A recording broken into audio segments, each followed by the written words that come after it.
Hey guys, how's it going? How to get rid of cross out a bell icon on iPhone. So first of all, go ahead to your browser right here, right?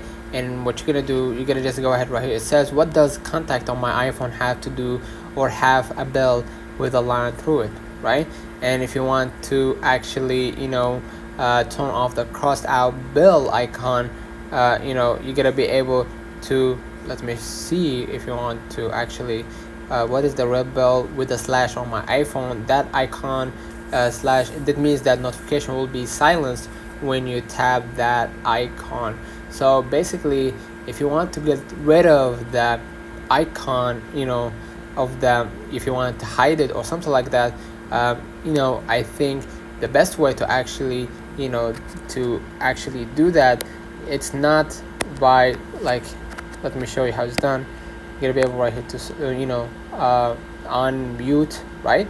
Or you can mute by just using your left finger to the to the opening to the opening part of your iPhone right here to swipe it to actually drag it in front of you or drag it back to mute it or unmute it. So basically, that's kind of like controlling your basically mute or not mute messages, calls, whatever, right?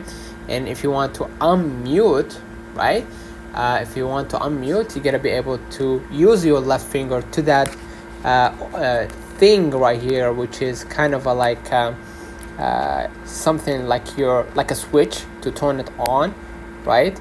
And you're gonna be able to hear all of the messages that's come across on your iPhone, and you can mute it, right? Basically, if you actually don't want to hear or get a message on your iPhone and you don't want to check it out now.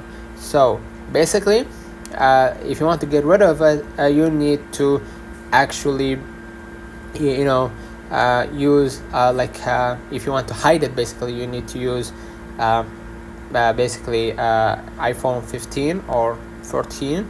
So you need to go to that status bar and in the settings, and you're gonna be able to hide it immediately. Let me know in the comments if this video helped you. Don't forget to like and subscribe.